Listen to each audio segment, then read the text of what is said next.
is 11 p.m. on the East Coast. 3 hours ago across Iowa, if you were already in line, you were grandfathered into your caucus, or grandmothered, as the case may be. You were allowed in before they closed the doors. And this is the big result so far tonight. Ted Cruz, the projected winner of the Iowa caucus, something of a sweeping victory for him after a lot of incoming fire from Donald Trump late in the game. There are the top three on the GOP side. We have heard from Trump and Rubio. On the right, and we'll get to this now, the entire list of the Republican slate. Ben Carson, the drop-off from Rubio to Carson, then Rand Paul ahead of George Bush. John Kasich, fresh from his, Jeb Bush, forgive me. John Kasich, fresh from his endorsement in the New York Times. He's at a town hall meeting tonight in New Hampshire. Fiorina Huckabee, who's suspending his campaign. Chris Christie, Rick Santorum. Here are the Democrats. This is the story at this hour.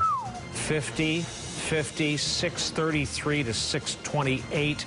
The delegate count, the projected equivalent delegate count we've been talking about tonight. The most important verbiage on that graphic is in the upper left-hand corner. Too close to call, with 90% in at 11 o'clock, 3 hours after doors close. So this is stunning. And we do, again, have this tactical decision that's been made by the Hillary Clinton campaign, as reported by Andrea Mitchell, that they are going to declare. We don't know if that means that they are going to be, that they're declaring on the basis of their advantage in superdelegates, which is, those would be delegates that they accrued through something other than the caucus process tonight, or if they think that they are going to win in terms of the caucus results. With 90% out, it becomes very, very, very important at this point what the remaining 10% are. Steve Kornacki's been watching that in terms of what's outstanding still in Iowa. What are we waiting for, Steve? Yeah, so I mean, by my count right now, and this is changing by the minute, there are approximately 140 precincts in the entire state of Iowa right now that have not reported on the Democratic side. Now, doing some back-of-the-envelope calculations here, more of those precincts are in counties that are going for Hillary Clinton tonight than for Bernie Sanders. So she has an advantage there. She also has an advantage in that the single biggest cluster of outstanding precincts is in Polk County. Polk County is Des Moines. Polk County is the biggest county in the state. Hillary Clinton's been leading there by between 8 and 10 points tonight. The biggest single cluster of precincts, there's about 25 or 30 of them there right now that are outstanding, are in Polk. That said, there are a couple of those college counties. Story, that's where Iowa State is. Blackhawk, that's where the University of Northern Iowa is. There's also the city of Davenport, some outstanding precincts there, I should say. So some Sanders areas, some high concentrations of Sanders support out there as well. It is tough to see, looking at that, how either one of these could say right now, oh yeah, I'm confident I'm going to win this. And I just have to say, listening to the Clinton campaign confidently say we've won this thing, I am just going back in my head to 1992 when Bill Clinton lost the New Hampshire primary. It turned out by 8 points. But early that night, his campaign made a fateful decision. The exit polls showed a tied race. Maybe he was down by about 2. He declared victory. He called himself the comeback kid. He said, this might as well be a win. And history remembers him as the comeback kid and forgets Paul Tsongas won New Hampshire by 8 points in 92. The declaration can be everything. Steve, in terms of the way this sorts out, obviously it is an interesting, like even psychologically interesting gambit by the Clinton campaign to be declaring that they won in this point. If you had to guess, based on previous experience in Iowa and what is still outstanding, that list of precincts that you just described, when do you think we're going to have these numbers? Yeah, I mean, we could be going into the wee hours here because, again, if you look at those, and you see it on the screen, or again, we remind everybody, these are not votes. These are the delegate equivalents. Yes, right. I mean, that is as close to a tie without being a tie pretty much as you're going to get. So when you're within 5 here, the fact that you have any outstanding precincts at all makes it difficult for one of these sides to declare. Now, and again, we're saying, look, these precincts are more in Clinton counties than in Sanders counties. We're also at the point here where we have to think there are Sanders sections of Clinton counties, and there are Clinton sections of Sanders counties, and we don't know, is this a Sanders section, for instance, of Polk that's out? So that's another variable to throw into the mix here. I'm having such a good time, I can hardly stand it. Steve Kornacki at the wall looking at the numbers. What an incredible turn of events. Casey Hunt is at Sanders headquarters. Casey, it's going to be said, no matter which small slice of a way this comes down, for this independent who sits with the Democrats at school to have given the Clinton campaign machine in Iowa this much of a run before the night is over, they could, of course, win it. This could go either way. What an incredible turn of events. It is an incredible turn of events, Brian, so much so that the Bernie Sanders campaign has delayed the takeoff of their the chartered flight that they have taking the senator and the traveling press corps to New Hampshire. They were very adamant when we first got here that he was going to be wheels up at 10:25 p.m. Central Time sharp, which meant we would have all had to have been out of here before you started the top of this 11 p.m. Eastern hour. We are, of course, still here. That departure delayed by up to an hour because the senator wants to see these results. They were clearly not expecting this to be so close for so long. When I talked to Sanders advisors yesterday, they were expecting to know pretty early and to be able to walk out and make a speech and take off and go on to the next thing. Now they tell me they're expecting that this could be in the single digits. We obviously know that there are 1,400 plus delegates at stake here.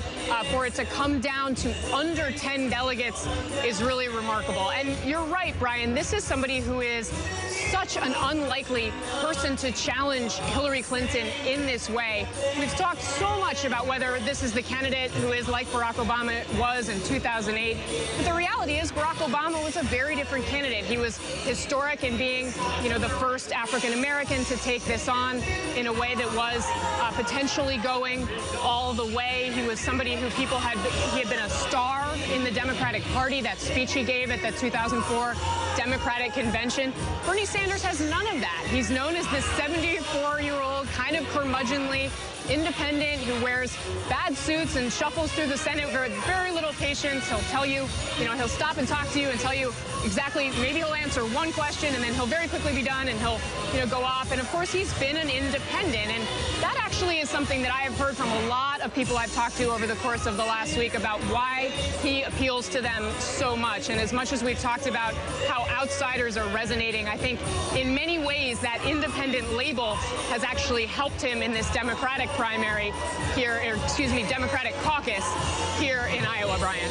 All right, Casey Hunt, as we look at the pictures we broadcast earlier of Senator Sanders characteristically pacing in front of the television, they're now hoping Stevie Wonder works wonders in keeping that crowd energized and ready for the senator's ultimate appearance. We have two men on deck, Chris Matthews and Chuck Todd. To Chris Matthews first in Des Moines. Chris? Right, I think that picture of Bernie Sanders in the hotel room will either be matched up with a sad night for him or a very close victory. I think it is going to matter how these 10% come in later tonight. I think there's an old phrase in politics called no cigar. There's no second place. And he'll either win or lose. It won't have to do with superdelegates. And by the way, Chuck was talking about how the Clintons were able to spin that 92 primary in New Hampshire. Well, it actually didn't work out that way exactly. Clinton never told everybody he won. He simply said he had overcome bad expectations after the draft letter had come out that Wednesday before. He was able to get himself back in contention. He never won. He lost by 8. In fact, I was there the next morning when both he and Tsongas came in. Clinton acted with about 8 blue suits around him like he had won. He went in and grabbed a donut right in front of me. Tsongas came in and said, "Do you think I could have a donut here?" It was about acting like the winner. I agree with that. But nobody thought Clinton had won the New Hampshire primary. In fact, everybody knew Tsongas had won by 8. Numbers matter tonight. These next 10% are going to decide so much because Hillary Clinton can't take this loss. Bernie can. Hillary Clinton can't take this. If she loses, she loses. It's been said all day. She has to win tonight. That's probably why she's declared the victory. She has nothing to lose by declaring it because if she loses, she loses. Trump, I think that Bernie doesn't suffer the same defeat that she would if she lost tonight. But it's going to matter this count. We got to stick around, guys, for another 3 hours to find out who won. It's going to matter these points. Did we say we were going anywhere? We're not going anywhere. Chris Matthews. I don't think it's going to matter. I think it's going to matter down to the vote. the vote's going to matter. This last time around, Santorum won by 8. The trouble is they were really slow counting that one. I think we'll get a count tonight. Well, see, I got to say, I love me some Chris Matthews, but Chris, I disagree with you on this. I think that this point, getting this close, is such a big victory for Bernie Sanders that even if he ends up losing by a hair, which is all anybody's going to lose by here, it's still so good for him. And for Hillary Clinton to have let Bernie Sanders get this close, even if she ekes out a victory, all the stories tomorrow are all going to be about, and all the momentum is all going to be about how well he did and how good he looks going into New Hampshire, where he's leading by a mile. So I'm curious to see who wins Iowa, but at this point, the delegates are going to be the same, and I think the storyline is the same, regardless of the way this ends up, with these last few precincts still to come in. I mean, we'll see how it feels when it happens, but I understand why Bernie's sticking it out in Iowa tonight. In fact, we'll know tomorrow whether there's a victor declared or not. Yeah, exactly. I predict there will be a victor declared. Chris Matthews, thanks. Let's go over to Chuck Todd, also in Des Moines. Chuck, you interviewed John Podesta, 5 o'clock Eastern time, Meet the Press Daily, and he looked you in the eye and said of the Sanders threat, oh, no, we saw this coming. Right, I know. Look, they have said that. Look, I think they always knew somebody would be a challenger to them. I don't think they ever saw it as Sanders at that time. I think they thought something could pop up. But with that part of it, it was inevitable. And I think on that score, I take them at their word. But I have to say, I just don't understand why the Clinton campaign decided to do what they did an hour ago and declare victory.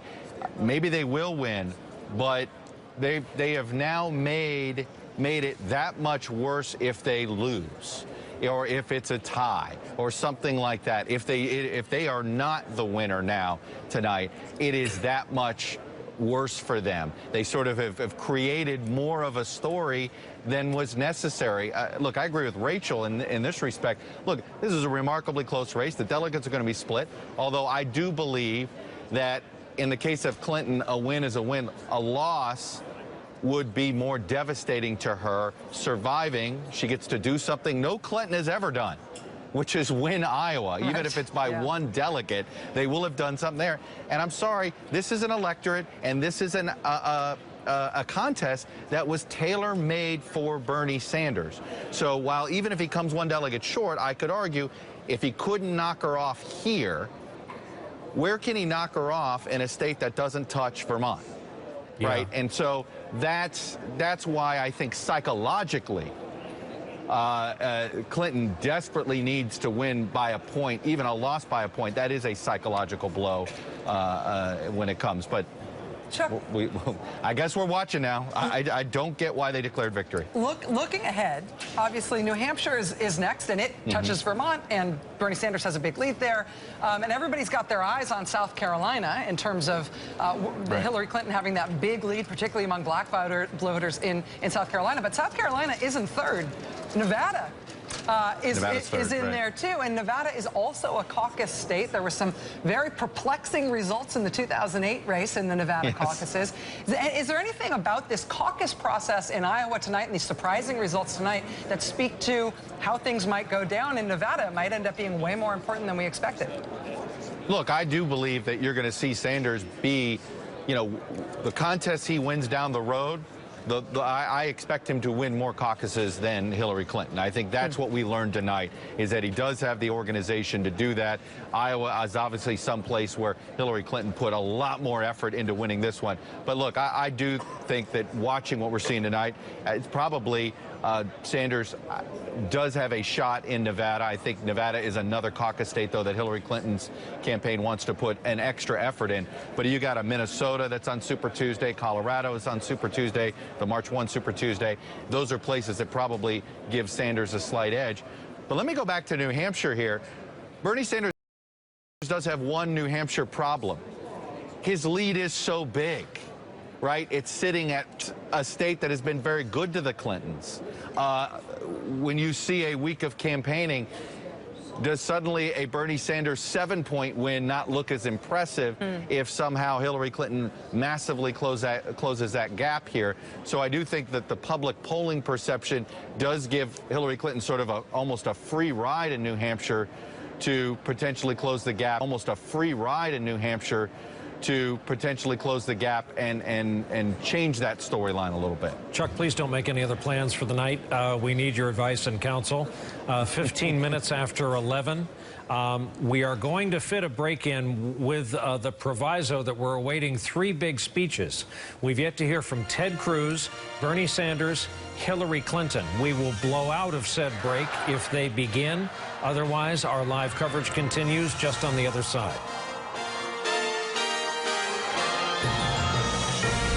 3 people we had yet to hear from: Ted Cruz, Hillary Clinton, Bernie Sanders. On the Democratic side, it's really yet to be decided unless you ask the self-declaring Clinton campaign. We don't have that officially, certainly not via NBC News, but this is the victor tonight on the Republican side. Congressman Steve King, who is with him every mile, every bus stop. Ted Cruz, his daughters are up awfully late as well. His wife is there with him as well. We just saw there. Heidi Cruz. Perhaps going without a podium. He has a handheld mic. As you can see there, if you're interested in that Democratic race, on the very bottom part of your screen there, that's the status between Hillary Clinton and Bernie Sanders right now. We're at 94% of the Democratic vote in. Still too close to call, according to NBC News. But again, the Hillary Clinton campaign is saying that they won. It's going to make it a very interesting speech from either Hillary Clinton or Bernie Sanders right now tonight. Presumably that'll happen sometime soon. Here's Ted Cruz.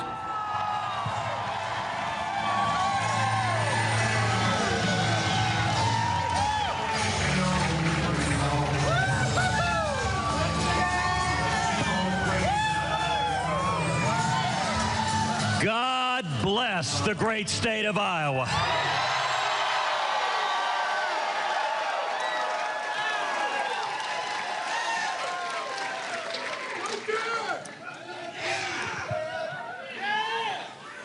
Let me first of all say, to God be the glory.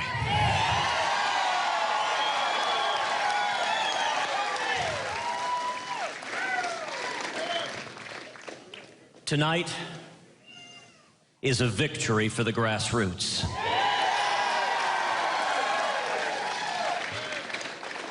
Tonight is a victory for courageous conservatives across Iowa and all across this great nation.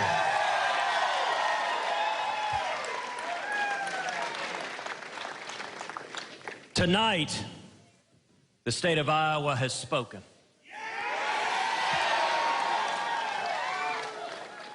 Iowa has sent notice that the Republican nominee and the next president of the United States will not be chosen by the media.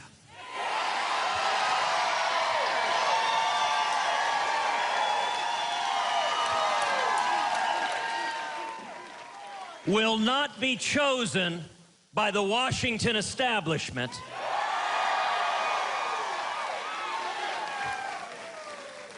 Will not be chosen by the lobbyists, but will be chosen by the most incredible, powerful force where all sovereignty resides in our nation, by we, the people, the American people.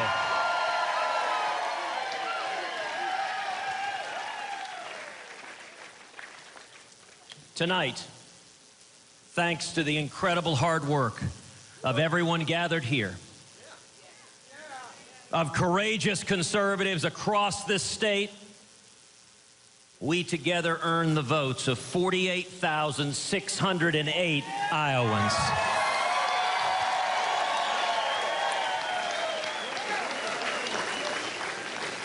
To put in perspective your incredible victory that you have won tonight, that is the most votes ever cast for any Republican primary winner.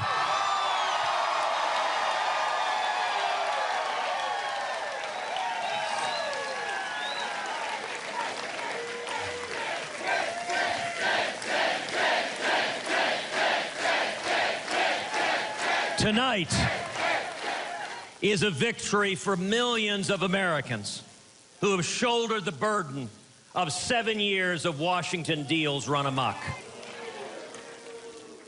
Tonight is a victory for every American who's watched in dismay as career politicians in Washington in both parties refuse to listen and too often fail to keep their commitments to the people. Tonight is a victory for every American who understands that after we survive 8 long years of the Obama presidency, that no one personality can right the wrongs done by Washington. The millions who understand that it is a commitment to the Constitution, to our shared insistence that we rise and return to a higher standard, the very standard that gave birth to the greatest nation that the world has ever known.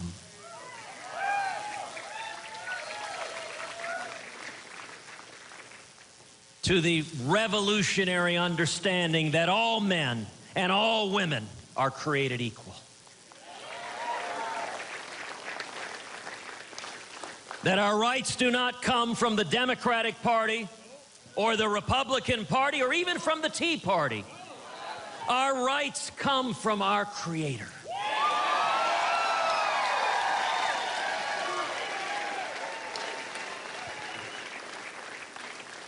And the federal government's role, the federal government's responsibility is to defend those fundamental rights, to defend us.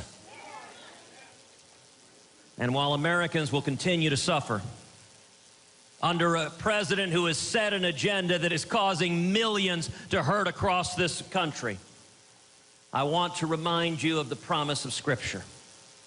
Weeping may endure for a night, but joy cometh in the morning.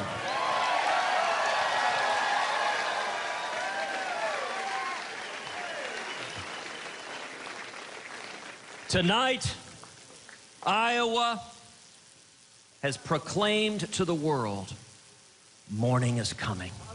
Morning is coming.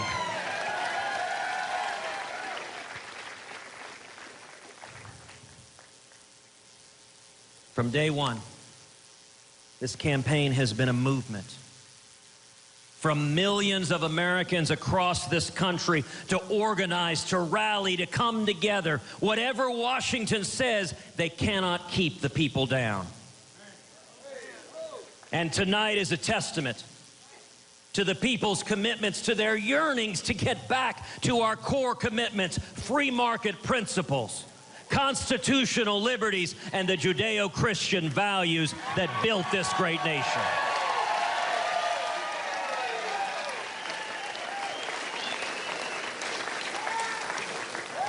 When the Washington lobbyists settled on other candidates in this race, when the media in one voice said a conservative cannot win, nationwide, over 800,000 contributions poured in to tedcruz.org as courageous conservatives said, yes, we can.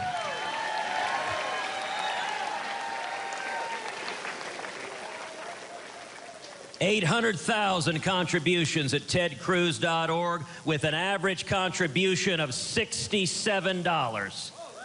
That is the power of the grassroots.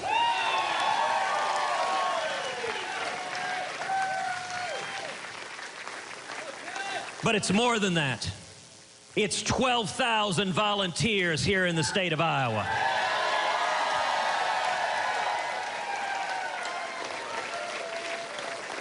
It's over 200,000 volunteers all across this great nation.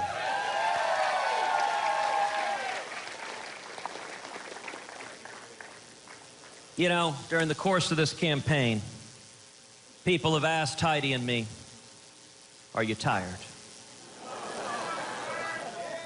And I will admit, it is 16, 18 hours a day, 6, 7 days a week.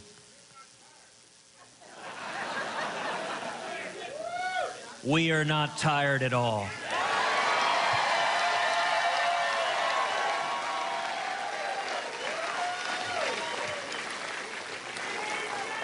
To the contrary, we are inspired by each and every one of you. I leap out of bed every morning, amazed that at a time when our country is in crisis, every one of us has the opportunity to stand and lead, that we have been put in a place of leadership for such a time as this. We are going to I'm transition, inspired. having heard the lion's share of Ted Cruz's victory speech, with great interest as to what the Clinton campaign is going to say. The entire family is on the stage. An unbelievable night. What a great campaign. This has been an incredible honor to campaign across Iowa with so many of you to make the case for the kind of future we want for the Democratic Party and for the United States of America.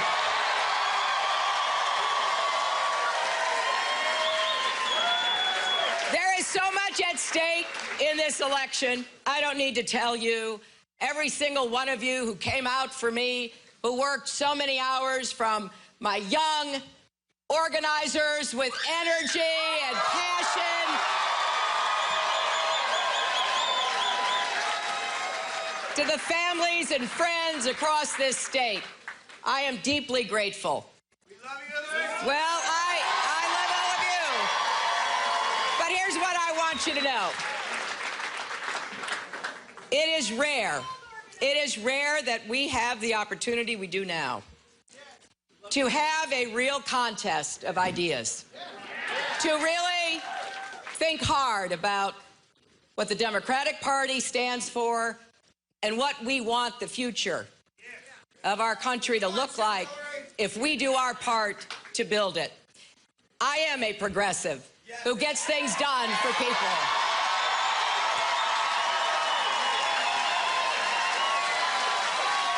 I am honored to stand in the long line of American reformers who make up our minds that the status quo is not good enough, that standing still is not an option, and that brings people together to find ways forward that will improve the lives of Americans. I look back over the years of my involvement from that very first job I had at the Children's Defense Fund, and I know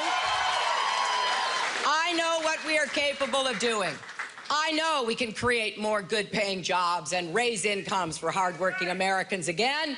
I know that we can finish the job of universal health care coverage for every single man, woman, and child.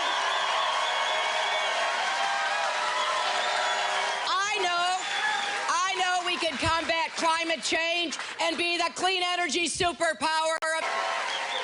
I know we can make our education system work for every one of our children, especially those who come with disadvantages. I know we can make college affordable and get student debt off the backs of young people. And I know we can protect our rights, women's rights, gay rights, voting rights, immigrant rights, workers' rights. I know, too, we can stand up to the gun lobby and get common sense gun safety measures. And how do we do that? We do that by securing the nomination, and then we do it by winning and going into that White House, as others before have, determined to push forward on the great goals and values that unite us as Americans. I congratulate my esteemed friends and opponents. I wish Governor O'Malley the very best. He's a great public servant who has served Maryland and our country. And I am excited about really getting into the debate with Senator Sanders about the best way forward to fight for us and America. In the last few weeks, we finally began to have what I think is one of the most important substantive conversations that the Democratic Party could have. And I am thrilled at all of the people who are playing a part in that. I know that we may have differences of opinion about how best to achieve our goals. But I believe we have a very clear idea that the Democratic Party and this campaign stands for what is best in America. And we have to be united. When it is all said and done, we have to be united against a Republican vision and candidates who would drive us apart and divide us. That is not who we are, my friends. I followed their campaign very closely. I understand what they're appealing to, and I intend to stand against it. I will not let their divisiveness, their efforts to rip away the progress that we've made, be successful, because we can't afford that. So as I stand here tonight, breathing a big sigh of relief, thank you, Iowa.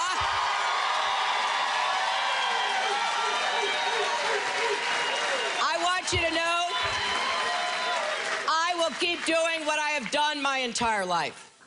I will keep standing up for you. I will keep fighting for you. I will always work to achieve the America that I believe in, where the promise of that dream that we hold out to our children and our grandchildren never fades, but inspires generations to come. Join me. Let's go win the nomination. Thank you all, and God bless you. So, to review tonight, as she has an embrace from her daughter Chelsea and her husband, the former president, we have heard a gracious speech from Donald Trump. We have heard a thankful speech from Ted Cruz, and a call to arms from Hillary Clinton, though shying away from whether this is a victory speech or not, because it's not sure. We don't know. At least we as a news organization don't know. They have declared victory on paper based on returns from Iowa tonight. She had explicitly kind words, gracious words for Martin O'Malley, who we believe is suspending his campaign and leaving the race tonight after an expectedly poor result, but still a poor result in Iowa. When it came time to talk about Senator Sanders tonight, again, somebody who NBC right now says is in a race that is still too close to call with Hillary Clinton, with 95% of the tally in on the Democratic side. When it came to Senator Sanders, what she had to say was that she was excited to get into the debate with Senator Sanders, and then she said, in Iowa, I'm breathing a big sigh of relief.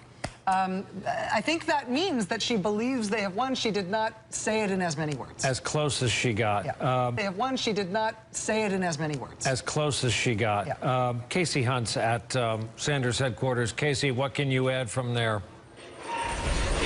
Well, Brian, just a little bit of color for you from the room here as Hillary Clinton was making that victory, non-victory speech. Of course, we saw, you know, what they had said initially. She didn't seem to go that far. But when she came up on the screen here, there was booing from the crowd, and there was particularly loud booing when she declared, I am a progressive.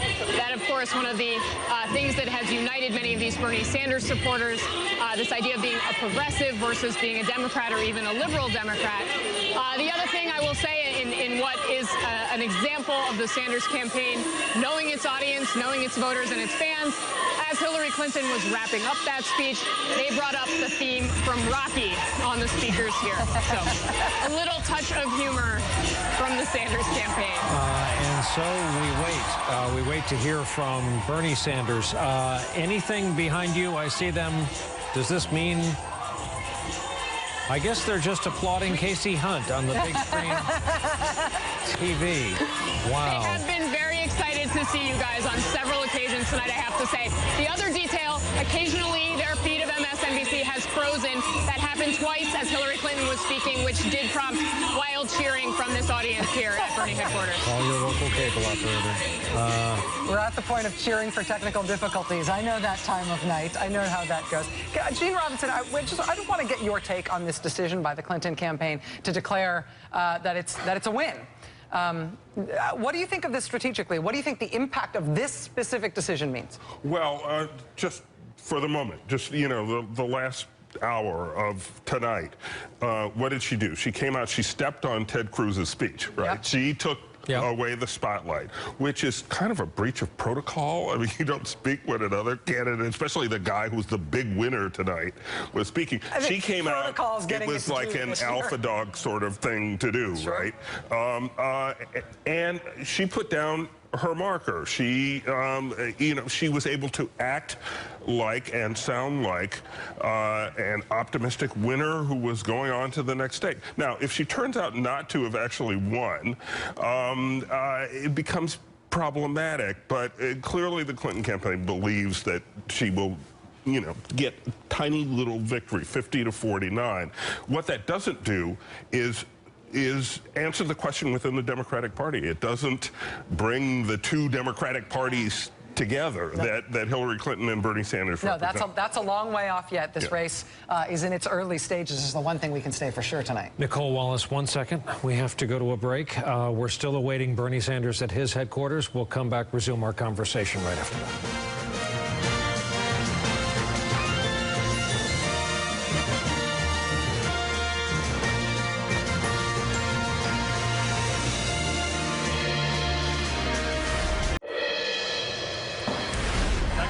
They may have exhausted all the music in the world able to play, but at Sanders' headquarters, they have been trying to keep the crowd in the game and pumped up. We are told he is on his way into the room. This is what's on their minds right now. You see our call, too close to call. 656, 653, a difference of 3. 94% of the calculus that the Democrats put into tonight's result, statewide result, is in. And this is what separates these two candidates. We have just heard from former Secretary of State Hillary Clinton. Again, a call to arms. And this will be the next interesting speech to watch. Senator Bernie Sanders of Vermont started off this race by saying, "Do not underestimate me." The crowd sizes at his rallies said the same thing. His record-breaking fundraising said the same thing. His surprising and then rocketing poll numbers said the same thing. And now this performance in Iowa has put an exclamation point on that message. Do not underestimate Bernie Sanders. He's got the economic message of Elizabeth Warren. He has combined it with the campaign instincts and the experience of somebody who's been competing in elections and holding public office for decades. He is off the number charts for what the Beltway considers serious politics, but he is a serious politician, and he has brought it to at least 50-50 tonight in Iowa. Steve Kornacki joins us now while we're waiting for Bernie Sanders at his campaign headquarters. Yeah, just give you an update on where the numbers stand. We're looking at these outstanding precincts. We are down now to 107 outstanding precincts in Iowa. What I can tell you is that 70 of those 107 precincts are in counties that Hillary Clinton is leading in or is carrying tonight. The biggest concentration of precincts still out there is in the state capital. It's Des Moines, it's Polk County, it's that area. There are still about 22 precincts that have not reported there. That is a Hillary Clinton county tonight. She's leading it by about 10 points.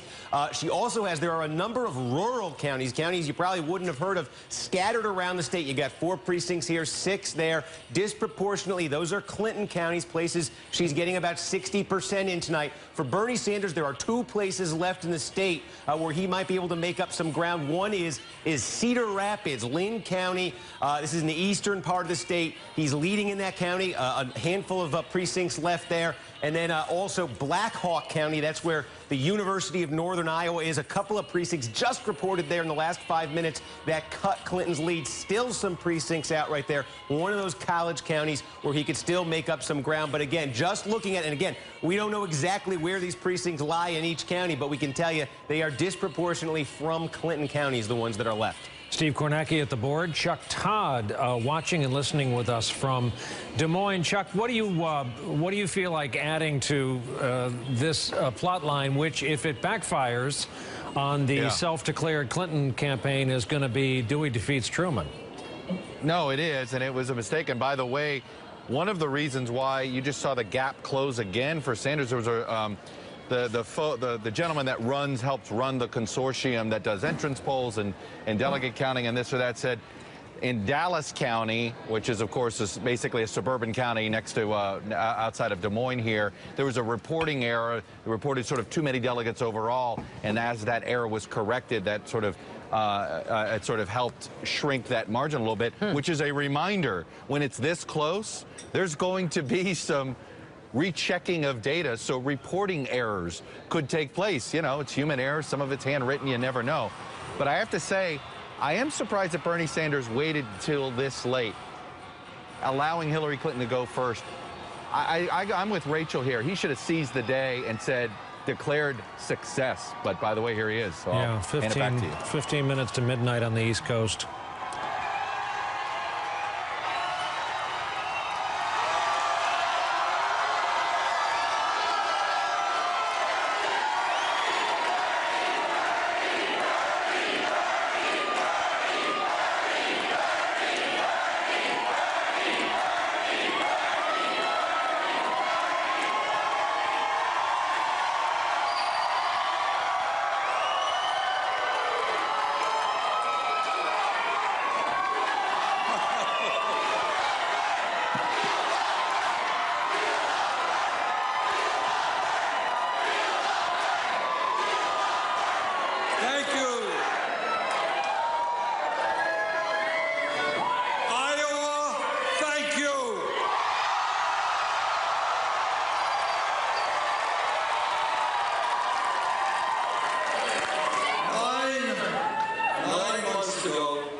We came to this beautiful state where we had no political organization, we had no money, we had no name recognition, and we were taking on the most powerful political organization in the United States of America.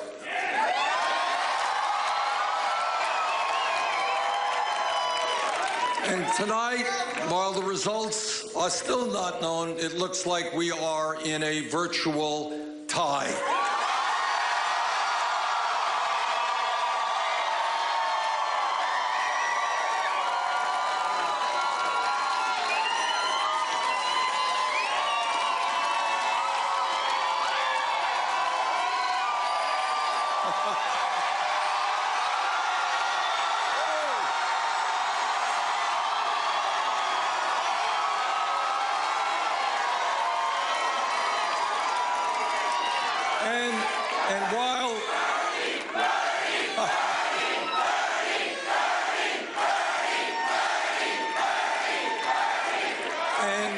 And while the results are still not complete, it looks like we'll have about half of the Iowa delegates.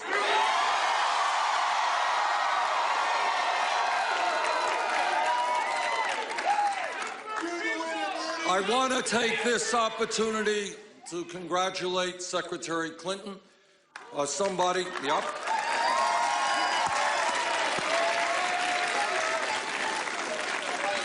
and her organization for waging a very vigorous campaign. And I want to thank Governor O'Malley.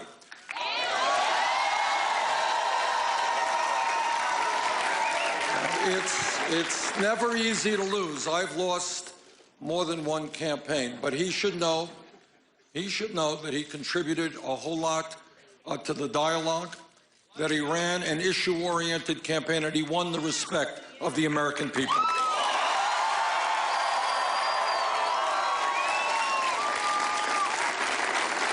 As I think about what happened tonight, I think the people of Iowa have sent a very profound message to the political establishment, to the economic establishment, and, by the way, to the media establishment.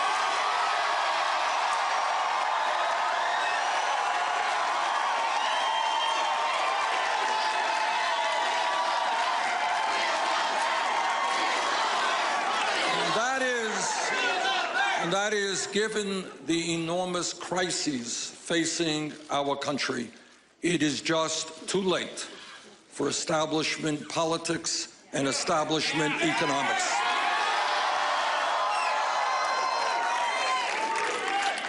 what the American people have said, and by the way, I hear this not just from progressives, I hear it from conservatives, I hear it from moderates, and that is we can no longer continue to have a corrupt campaign finance system.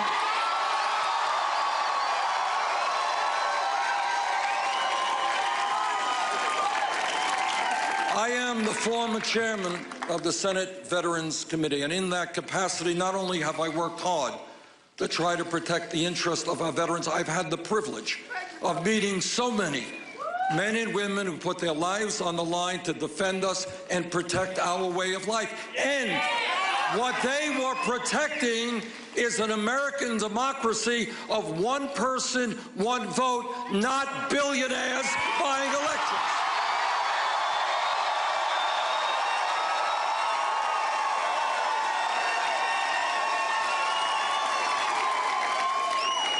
I am overwhelmed and I am moved by the fact that millions of people throughout this country have helped volunteer in our campaign, that we have received in this campaign 3.5 million individual contributions.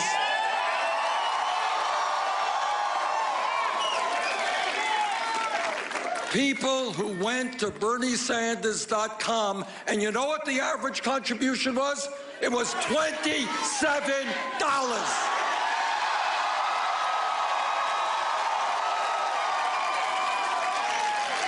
We do not represent the interests of the billionaire class, Wall Street, or corporate America. We don't want their money. We will. And I am very proud to tell you that we are the only candidate on the Democratic side without a super PAC.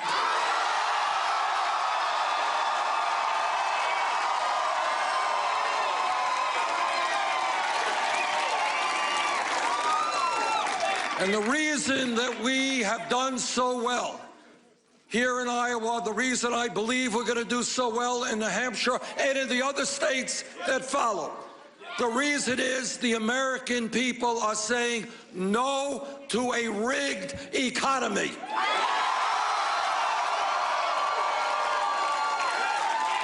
They no longer want to see an economy in which the average American works longer hours for low wages, while almost all new income and wealth is going to the top 1%.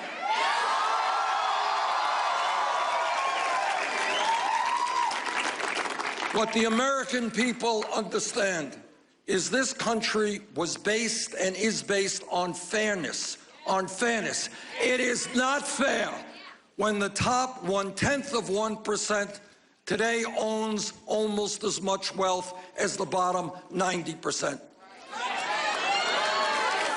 It is not fair when the 20 wealthiest people in this country own more wealth than the bottom half of America.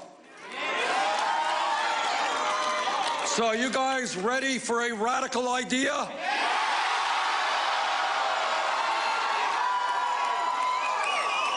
Well, so is America. And that radical idea is we are going to create an economy that works for working families, not just the billionaire class.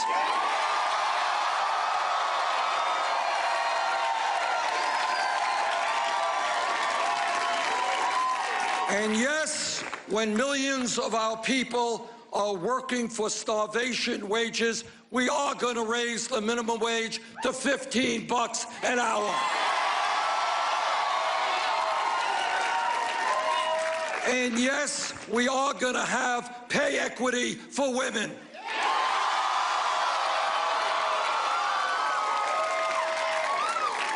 Now, I've been all over this beautiful state of Iowa. We have spoken to some 70,000 people, and in meeting after meeting, I hear people standing up and they say, Bernie, I went to college, I graduated college, now I am $60,000, $80,000, $90,000 in debt. That is crazy. That is crazy. People should not be punished financially because they want to get a decent education.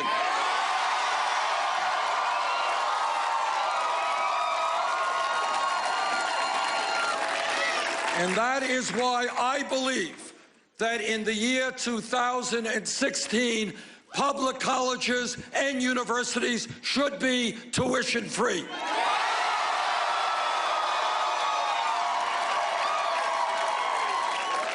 And then my critics say, well, Bernie, that's a great idea. It's all this free stuff. How are you going to pay for it? I will tell you how we're going to pay for it. We are going to impose a tax on Wall Street speculation.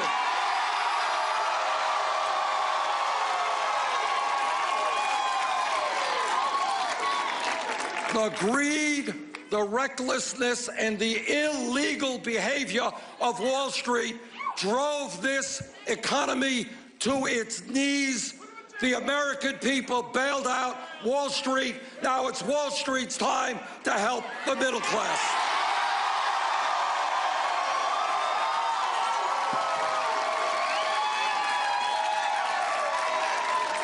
And when we talk about transforming America, we will end the disgrace of having more people in jail than any other country.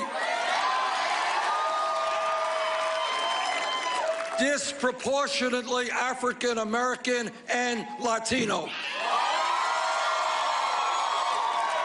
What we are going to do is provide jobs and education for our kids, not more jails and incarceration.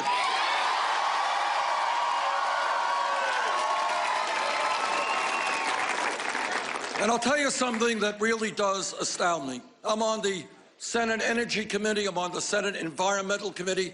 I have talked to scientists all over the world. The debate is over. Climate change is real. And we have a moral responsibility to work with countries throughout the world to transform our energy system away from fossil fuel to energy efficiency and sustainable energy.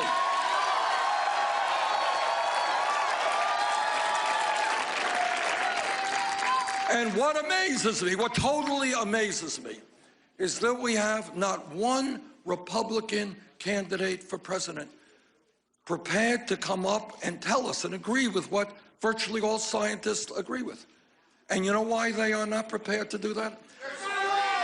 Because on the day that they do acknowledge the reality of climate change and call for change, you know what happens? They're going to lose their campaign funds from the Koch brothers and the fossil fuel industry.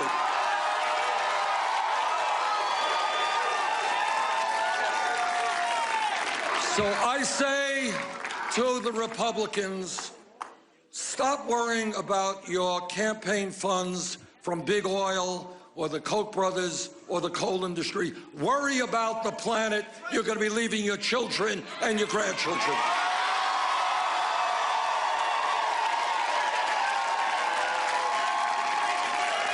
Now, I have been criticized during this campaign for many, many things. Every single day. That's okay. That's okay. But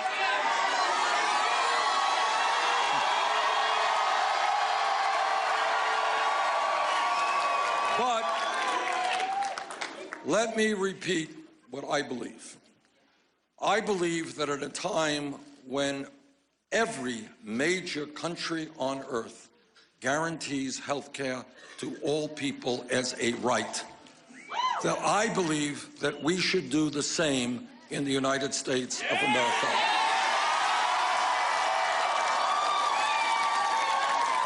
So for all of my critics out there in the Wall Street Journal and the Washington Post and in corporate America, wherever you may be, let me tell you straight up, yes, I believe that health care is a right, not a privilege.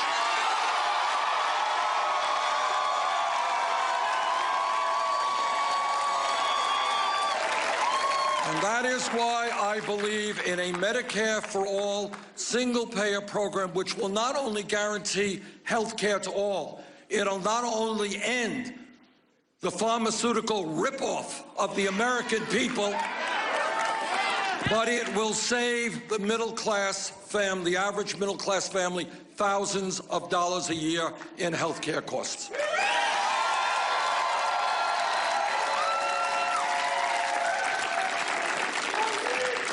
Let me conclude by saying what no other candidate for president will tell you, and that is that no president, not Bernie Sanders, not anybody else, will be able to bring about the changes that the working families and the middle class of this country, that our children, that the seniors, our seniors, deserve. No one president can do it, because the powers that be, Wall Street with their endless supply of money, corporate America, the large campaign donors, are so powerful that no president can do what has to be done alone. And that is why what Iowa has begun tonight is a political revolution.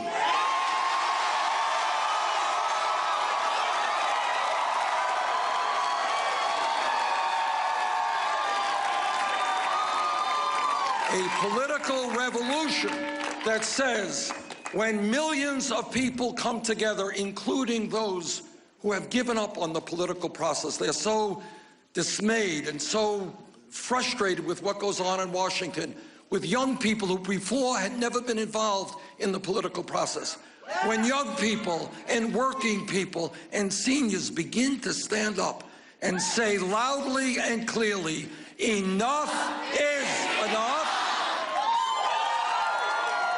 that our government, the government of our great country, belongs to all of us and not just a handful of billionaires.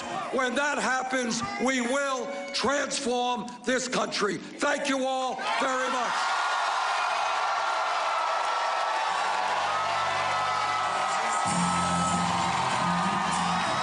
We've been embraced for his wife, Jane. Well, we called Hillary's speech a call to arms. What does that make this? Well, by one count, this makes it the fourth victory speech of the night tonight. We got a victory speech from Marco Rubio, coming in third on the Republican side, and then Ted Cruz coming in first on the Republican side. We got a victory speech from Hillary Clinton, declaring with a sigh of relief that she was thanking Iowa, and we think that was a victory speech because her campaign says that she won. We just got what sounded an awful lot like a victory speech from Bernie Sanders, him calling it a virtual tie. At this point, we should remind our viewers that NBC News has not called this race, still considers it to be too close to call, with 95% of the tally in on the Democratic side. So, you know, everybody wins. Everybody gets a trophy. Everybody gets a trophy. Andrea Mitchell standing by at Clinton headquarters. Andrea, this is the time of the evening, the shank of the evening, where we ask, what have we learned? So, Andrea, what have we learned? I think we learned that they were in a meltdown as this race got closer and closer, and they started, emailing that they were going to win because they felt that Polk County and Dubuque County, their strongholds, still had not been counted. And this was the first hint of anything from them all night, saying that they were going to win. So we transmitted that to you, pointing out that NBC News and no one else had declared them the victors. And they came out here having said that Chelsea Clinton, Bill Clinton, and then Hillary Clinton were going to speak, that they were going to work the rope lines. Instead, what you saw was her saying, without any comments from her husband or her daughter, that she was breathing a sigh of relief. Now, in leaving here, she has tweeted personally, thank you, Iowa, from the bottom of my heart. So it is not a victory declaration, but they're trying to make it appear to be. It is somewhat analogous to what happened with Bill Clinton in 1992 in New Hampshire. He didn't declare victory. He came in third, but he said that, he was the comeback kid because he was so far behind because of all the scandals that had erupted during that campaign. So it isn't quite analogous, but it certainly is her presenting herself, and as you all pointed out, in the middle of Ted Cruz's victory speech, coming up on stage with no warning. The staff did not know. The television pool traveling with her from the ABC network did not know. Apologies went all around to everyone in this room because they did not know she was walking out on that stage when she did. It was the most extraordinary thing I've seen in a long time. And they didn't shake hands with any of their supporters, and then they just hightailed it out of here. Obviously, there's going to be a count. There will be protests, most likely, depending on which way it goes. But you're going to very likely end up with both campaigns duking it out over this, as we saw on the Republican side 4 years ago. And Andrea, we thank you for tonight. We realize you have to hightail it out of there to catch up with the candidate. Everyone's trying to beat the storm out of Iowa, get to the next front in this, which is New Hampshire. So, Andrea, thank you. Across town in Des Moines to Chuck Todd we go. Chuck, what are we watching here? Well, we're watching a result that we're not going to get tonight. I've talked to a couple of sources in the campaigns, and they're pretty convinced that we won't know the final tally tonight. As I told you, we've already had one correction, which then shrunk the margin. So it is very unlikely they're going to be able to announce a winner tonight. So that in itself, I think, becomes, given what the Clinton campaign did by declaring victory, if we now go to bed without knowing who won, that's just handed Sanders an even extra little feather in the cap for him tonight in a bit. And then, of course, couple that with Andrew's reporting there about how the Clinton campaign had had an elaborate plan for how they were going to talk tonight, and suddenly seemed to switch gears. My guess is there might be some repercussions behind the scenes. Somebody obviously assured this Clinton campaign that they had this in the bag, and how that got messed up. I wonder if it's just this one reporting error, or if they messed up something behind the scenes. But this was a bad mistake tonight by them. Chuck, when the campaigns are making decisions like this, do they have access to any data that we don't have? Do they have access to internal Well, sure, they have their information? own. Oh, sure. I mean, Rachel, they build, particularly the Clinton campaign, Sanders campaign, and Cruz campaigns, and I'd say Rubio had a similar operation, probably not quite as sophisticated as the other three. But essentially, you've seen our decision desk, Rachel. It's very similar. These campaigns, the more sophisticated, they build something very similar. They have their own sets of modeling. They're getting their own people to call in the same way our consortium plus the Associated Press calls in raw vote totals, do their own modeling. So yes, they have their own sophisticated boiler room. So they weren't doing this based on networks or AP. They were doing this based on their own calculations.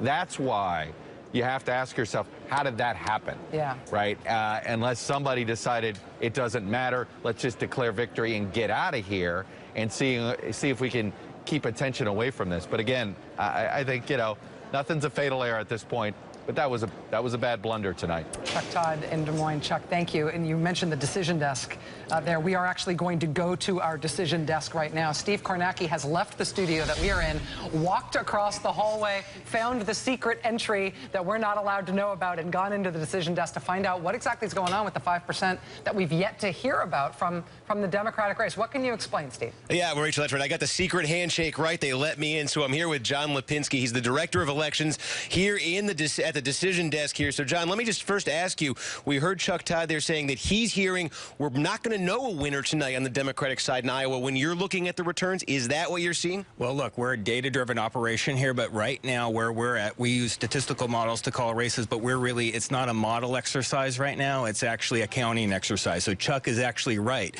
What's really going to depend, what's going to be important here is how the state party sort of reports out these state delegate equivalents. And so what we're looking at right now is like, can somebody actually get to 700? Remember, O'Malley got 7. So right now what the magic number is it's a counting exercise to 700. And the question, I mean, the people on the ground like Chuck are really going to be sort of, having their ear out to hear whether or not we're going to get enough in to be able to do that. Well, so when you look at the areas that haven't reported yet, we've been looking at, for instance, Polk County. This is Des Moines. This is the big part of the state capital. Looks like there's a lot of precincts not in there. Looks like a Clinton area. Is it fair to say she's got maybe more vote out than Sanders? You know, I think it's a really hard thing to say. I mean, like right now we're looking at like the difference of 4 state delegate equivalents, and that's not very many. Polk, Lynn, Blackhawk are the places that are out right now, and so you know if you don't know exactly what you've got in those counties, you can't really say that. I mean, so in other words, we don't know which area. There could be a even though it looks like a Clinton county, it's a Sanders area. Even if it tilts in one direction, if you don't know exactly what's out, I mean, and it's all the way at the caucus level, you can't know for sure. And have you, looking back at your history of covering these things, of following these things, can you think of a night on the Democratic side that went like this, where we didn't know this late? The thing that makes it more like similar is like, if you remember 2012 was a very long night on the Republican side, and when it was basically a counting exercise also when we, you know, it was Romney, and then, you know, a little bit more than a week later, it was Santorum, right? And so, you know, this is sort of, I mean, what a lot of people thought this was going to be sort of a nail biter right down to the wire. And so, but this is like, you know, this campaign, this whole cycle seems to be unique. And let me just, final question, let me just ask you this. When you're looking at what we do know, the results we know from the rest of the state, is there a particular part of the state that surprised you for either of these candidates where, wow, Sanders did much better than I expected here, or Hillary Clinton did much worse than I expected there? Were there surprises in these results? You know, I didn't see a lot of huge surprises on the Democratic side. I think on the Republican side is where we saw some of the more surprises, where sort of Cruz overperformed in some areas, you know, like the eastern cities. And so I really think we saw a few more surprises on the Republican side than the Democratic side tonight. All right, John Lipinski, thanks for joining us. Appreciate that. Rachel, they're going to kick me out of here, but that's the latest from the decision desk. That's fascinating, Steve. Thank you for doing that. And getting that level of granular detail is obviously only super compelling like that when everything hangs in the balance. Usually that's the amount of stuff that Lipinski has to deal with, and we get it translated to us. But on nights like this, the later and later it goes, the more that is the story, that delegate by delegate, precinct by precinct count. It'll be interesting to see when it's this close, if there are legal challenges, or there are the kinds of challenges that we expect from candidates who are fighting over something this important. How far down to the map the Clinton and Sanders campaigns will go over this. The takeaway, we're probably not going to have an answer tonight. Probably. I mean, that's what it looks like. If we're still counting on not doing the math, but just getting the numbers, you can't force that. We're going to take a break. We'll be back with our coverage on the other side, including our panel here in the studio.